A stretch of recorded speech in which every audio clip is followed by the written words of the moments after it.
Assalamualaikum warahmatullahi wabarakatuh. Sahabat Kalam Kehidupan, bertemu kembali bersama kami dan kita akan mendengarkan kisah-kisah selanjutnya. Kali ini kita akan mendengarkan sebuah cerita yang berjudul Skenario Jingga dan Senja Jogja, karangan Husain Haikal Muhammad. Selamat mendengarkan.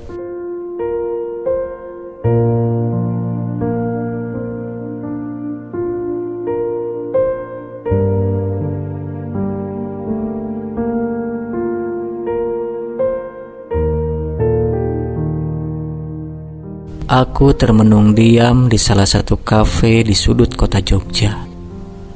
Senja ini begitu ingin kunikmati dengan ketenangan yang diberikan oleh siluet jingganya.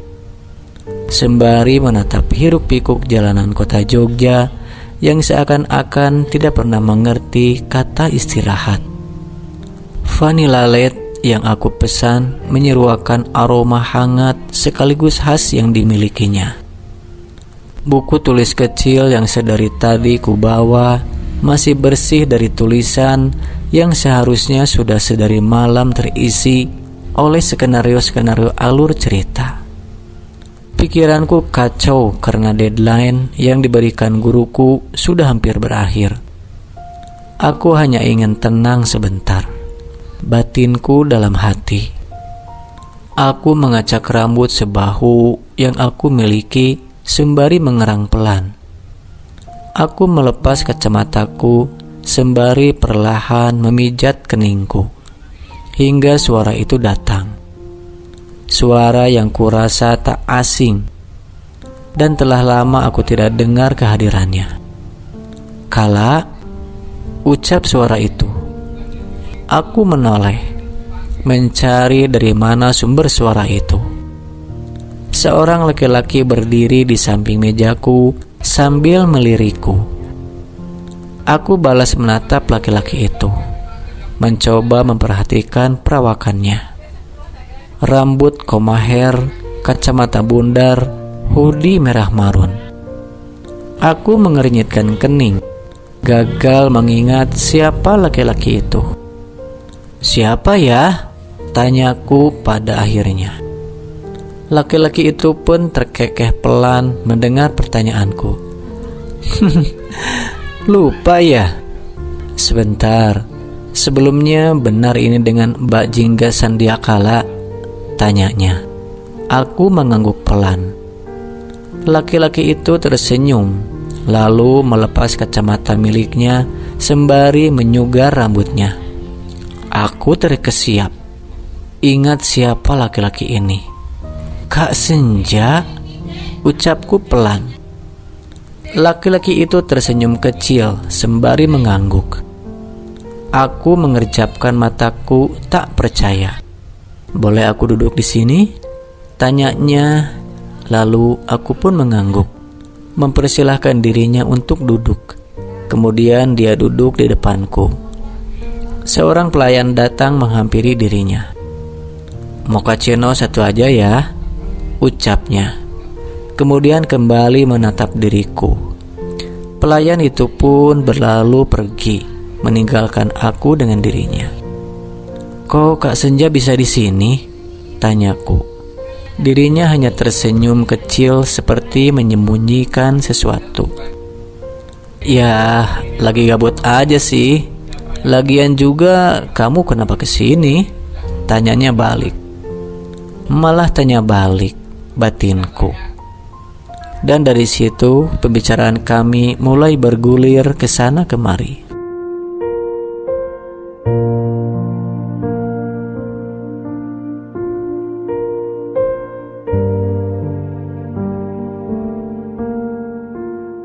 Nabastala Senja, begitu nama selengkapnya.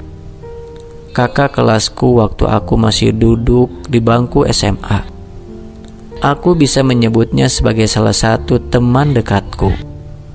Seingatku, dulu perawakannya tidak seperti sekarang. Walaupun harus aku akui, paras tampan yang dimilikinya tidak pernah berubah. Ada satu momen yang tidak sanggup aku lupakan perkara Kak Senja. Waktu itu aku kelas 11, Kak Senja kelas 12. Kak Senja mengungkapkan perasaan suka yang dimilikinya kepada diriku. Aku hanya terdiam, menatap mata teduh laki-laki itu. Aku tidak mampu menjawab apa-apa. Ingin sekali aku menangis. Bukankah dia tahu aku sudah mempunyai kekasih? Kenapa dia malah mengungkapkan perasaan yang dirinya miliki kepadaku? Bukankah banyak perempuan di luar sana selain aku? Perempuan yang bahkan belum mempunyai kekasih saat itu. Pada akhirnya aku menolaknya. Aku tertunduk setelah mengatakan kata penolakan itu. Dia hanya tersenyum kecil. Tenang, aku gak pernah merasa menyesal telah ngomongin perasaanku kepada kamu. Aku tahu kamu udah punya pacar. Aku juga sudah memperkirakan kamu bakal ngomong gitu. Yang penting kamu sudah dengar perasaanku. Itu sudah membuat aku lega. Ucapnya sembari tertawa pelan. Aku hanya terdiam, merasa sebagai orang yang melukai orang lain.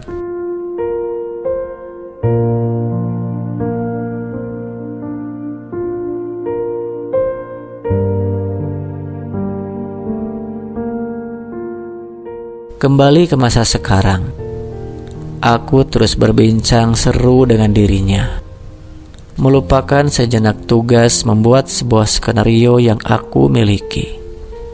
"Gimana kabarmu sama Angga?" tanyanya tiba-tiba.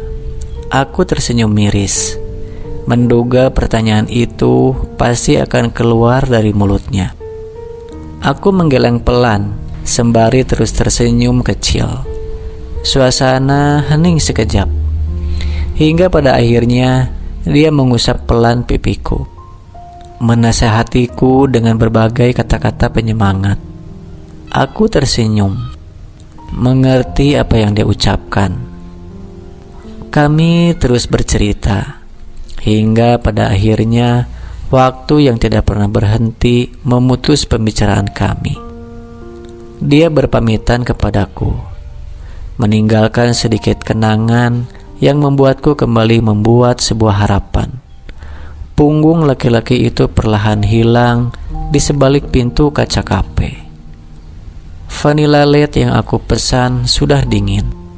Aku menatap buku tulis di depanku, tersenyum sembari menulis skenario terbaik yang sudah diberikan oleh Jogja kepadaku.